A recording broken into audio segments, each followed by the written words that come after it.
ሰላም ጤና ይስጥልን ውድ የሪፖርተር ተከታታዮች የሰዓቱን ዜናዎች ቀጥዬ አሰማችኋለሁ። የሚኒስትሮች ምክር ቤት አዲስ የፌዴራል ድንገተኛ አደጋዎች ፈጥኖ ደራሽ ተቋም እንዲቋቋም ወሰነ።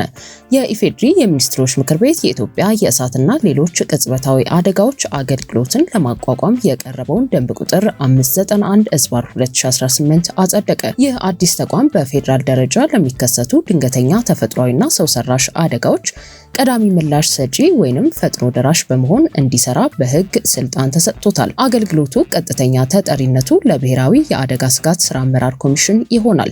አዲስ የሚቋቋመው አገልግሎቱ ዋና ዋና ኃላፊነቶችና ተግባራቱ የሚሆኑት የእሳት ቃጠሎ አደጋ፣ የመሬት መንቀጥቀጥ፣ የመሬት መንሸራተት፣ የጎርፍ አደጋ፣ የኬሚካል ብክለትና የአውሮፕላን አቪዬሽን አደጋዎችን ለመሳሰሉ ድንገተኛ ክስተቶች ፈጣን ምላሽ መስጠት ነው። ብሔራዊ ደረጃዎችን ማውጣትም አንዱ ስራ ሲሆን አደጋዎችን ለመከላከልና ፈጣን ምላሽ ለመስጠት የሚያስችሉ ብሔራዊ አሰራሮችን፣ ኮዶችንና ደረጃዎችን ያዘጋጃል።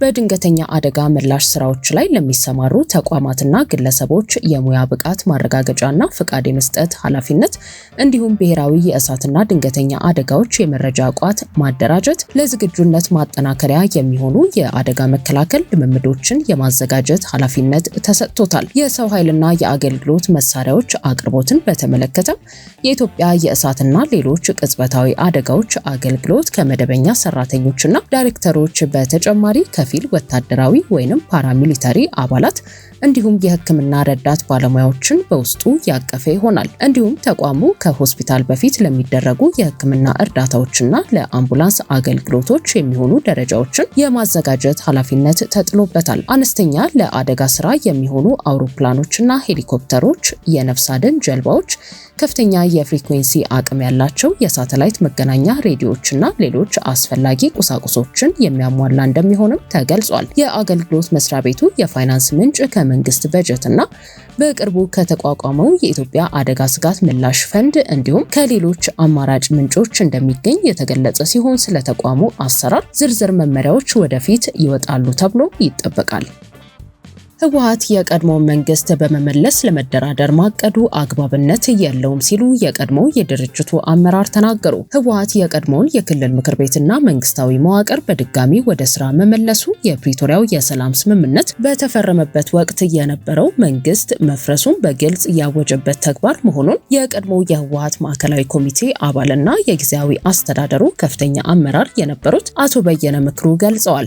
አቶ በየነ ምክሩ ትግራይ ቪዥነሪ ሚዲያ ከተሰኘው ዩቲዩብ ፕሮግራም ጋር ባደረጉት ቆይታ እንደተናገሩት በይደር ቆይቶ የነበረው መንግስትና ምክር ቤት የሚባለው አካል ቀድሞውኑ የፈረሰ በመሆኑ ጉዳዩ ሙሉ በሙሉ የተዘጋ ነበር። በወቅቱ በነበረው የህወሓት ስራ አስፈጻሚ ኮሚቴም ሆነ በማዕከላዊ ኮሚቴ በኩል ይህ መዋቅር በይደር እንዲቆይ የተላለፈ ምንም አይነት ውሳኔም ሆነ የሐሳብ ስምምነት እንዳልነበር የገለጹት አመራሩ ድርጅቱ አሁን ላይ እየሄደበት ያለው መንገድ በክልሉ ህገ መንግስት መሰረት እንኳን ቢታይ ፍጹም አግባብነት የሌለው መሆኑን አብራርተዋል። ህወሓት የቀድሞ መንግስት መልሶ በማደራጀት ከፌዴራል መንግስት ጋር እንደ አዲስ መደራደሪያ የመጠቀም አዝማሚያ እንዳለው መስማታቸውን የገለጹት አቶ በየነ ይሁን እንጂ የፕሪቶሪያው ስምምነት ፈርሷል ብለው በግልጽ ካወጁ በኋላ በምን አግባብና ህጋዊ መሰረት ለመደራደር እንደሚችሉ ጉዳዩ እጅግ ግራ አጋቢ መሆኑን ተችተዋል። የፕሪቶሪያው ስምምነት የሰላም አማራጮች ጥቅል ስምምነት መሆኑን የጠቀሱት አቶ በየነ ይህን ስምምነት አፍርሶ ለመደራደር የማሰብ እቅድ ካለ መጀመሪያውኑ ስምምነቱን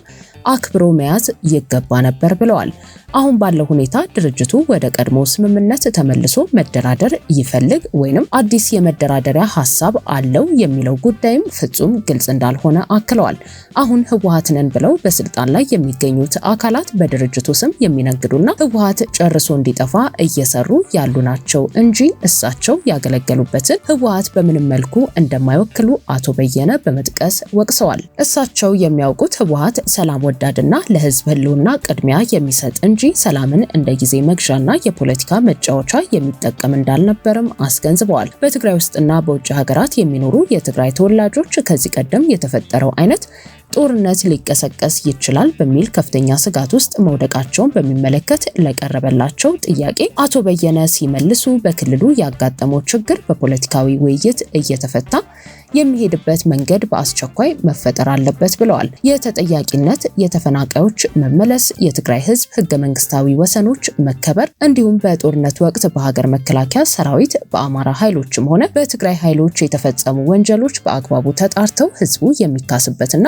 ፍትህ የሚያገኝበት ስርዓት ካልተዘረጋ አዲስ ጦርነት ሊቀሰቀስ እንደሚችል አስጠንቅቀዋል። አሁን ላይ ሊታሰብበት የሚገባው ዋነኛውና አንገብጋቢው ጉዳይ ክልሉን ካለበት ዘርፈ ብዙ ቀውስ አውጥቶ ወደ ተመረጠ ህጋዊ መንግስት እንዴት ማሸጋገር ይቻላል የሚለው ላይ ማተኮር እንደሆነም አቶ በየነ ምክሩ አሳስበዋል። የኢትዮጵያ ብሔራዊ ምርጫ ቦርድ ወደ 10 ቢሊዮን ብር የሚጠጋ ተጨማሪ በጀት ጠየቀ። የሁለተኛ ዙር ምርጫ እንደሚኖርም ይጠበቃል። ሰባተኛው አጠቃላይ ምርጫ ለመካሄድ ከ2 ሳምንት ያነሰ ጊዜ በቀረው በአሁኑ ወቅት የኢትዮጵያ ብሔራዊ ምርጫ ቦርድ ለምርጫው ሂደት ማስፈጸሚያ የሚሆን የ9.8 ቢሊዮን ብር ተጨማሪ በጀት መጠየቁ ታውቋል። ይህ ተጨማሪ በጀት ከጸደቀ የቦርዱ የዓመቱ አጠቃላይ በጀት ከ20 ቢሊዮን ብር በላይ ይደርሳል። የህዝብ ተወካዮች ምክር ቤት የፕላን በጀትና ፋይናንስ ጉዳዮች ቋሚ ኮሚቴ በዚህ ሳምንት መጀመሪያ ላይ ብሔራዊ ምርጫ ቦርድን ጨምሮ ከ5 የዲሞክራሲ ተቋማት ጋር በበጀት ፍላጎቶቻቸው ላይ ውይይት ሲያደርግ ምንም እንኳን ሪፖርተርና በርካታ የግል መገናኛ ብዙሃን ወደ ፓርላማው ቅጥር ግቢ እንዳይገቡ ቢታገዱ በተገኙ መረጃዎች መሰረት ግን በሐምሌ 2018 ዓ.ም ለሚጀምረው አዲሱ የበጀት ዓመት በርካታ የዲሞክራሲ ተቋማት የበጀት ጥያቄያቸው ከፍተኛ መሆኑን መገንዘብ ተችሏል። ሰባተኛው ሀገር አቀፍ ምርጫ ከ15 ቀናት በኋላ ግንቦት 24 ቀን 2018 ዓመተ ምህረት እንዲካሄድ ታስቦ ሂደቶቹ የቀጠሉ ሲሆን እስካሁን ከ50 ሚሊዮን በላይ መራጮች የተመዘገቡ ሲሆን ከነዚህ ውስጥ ግማሽ ያህሉ ማለትም ወደ 25 ሚሊዮን የሚጠጉት በኦሮሚያ ክልል እንደሚገኙ የክልሉ የጸጥታ ቢሮ አስታውቋል። በድምሩ 47 የፖለቲካ ፓርቲዎች በይፋ የተመዘገቡ ሲሆን የምዝገባና የድምጽ አሰጣጥ ሂደቱን ለመከታተል ከ195,000 በላይ አስፈጻሚዎችና ሰራተኞች በየደረጃው ተሰማርተዋል። ቦርዱ ለተጨማሪ በጀት ጥያቄው ዋና ምክንያቶቹን ሲያቀርብም የቦርዱ ሰብሳቢ ወይዘሮ ሜላትወርቅ ኃይሉ እንደገለጹት በጸጥታ ፈተናዎች ወይንም በአንዳንድ አካባቢዎች በሚያጋጥሙ የውጤት ክርክሮች ምክንያት የሁለተኛ ዙር ምርጫ ሊኖር ስለሚችል አስቀድሞ መዘጋጀት በማስፈለጉ ለሁለተኛ ዙር ምርጫ ሊኖር ለሚችለው ዝግጅት እቅዱ አሁኑኑ መጀመር እንዳለበት አጽንኦት ሰጥተዋል። በተጨማሪም ከምርጫ በኋላ የሚከናወኑ ተግባራት፣ የቢሮ እድሳቶችና የመጋዘን ኪራይ ዋጋ በከፍተኛ ሁኔታ መጨመር፣ ከባለድርሻ አካላት ጋር የሚደረጉ ውይይቶችና የኦዲት ሂደቶች የሴቶችና የአካል ጉዳተኞችን ተሳትፎና ተጠቃሚነት ለማረጋገጥ የነዳጅ ዋጋ ጭማሪና ሌሎች አጠቃላይ የስራ ማስኬጃ ወጪዎች ለቦርዱ ተጨማሪ 9.8 ቢሊዮን ብር እንዲጠይቅ አድርገዋል ተብሏል። በተያያዘም ቦርዱ ገንዘብ በወቅቱ ባለመለቀቁ በምርጫ አስፈጻሚዎችና በፖለቲካ ፓርቲዎች ዘንድ ቅሬታ እያስነሳ ሲሆን የተወሰኑ የፖለቲካ ፓርቲዎች ባለፈው ሳምንት ባወጡት መግለጫ ምርጫ ቦርድ መደበኛ ዓመታዊ ፈንድና ከምርጫው በፊት ለፓርቲዎችና ለእጩዎች ሊሰጥ የሚገባውን የገንዘብ ድጋፍ በወቅቱ አላደረሰንም ሲሉ ወቅሰዋል። በሌላ በኩል የኢትዮጵያ ሰብአዊ መብቶች ኮሚሽን ኢሰመኮ ለአዲሱ የበጀት ዓመት ባቀረበው የበጀት እቅድ ላይ ካለፈው ዓመት ጋር ሲነጻጸር የ290 በመቶ የበጀት ጭማሪ ያለው ጥያቄ ማቅረቡ ከፓርላማ አባላት ጥያቄ አስነስቶበታል።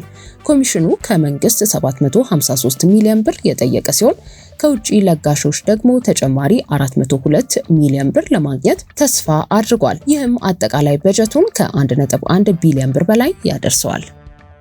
ውድ ሪፖርተር ተከታታዮች የሰዓቱ ዜናዎቻችን እነዚህ ነበሩ። ስላደመጣችሁን ከልብ እናመሰግናለን።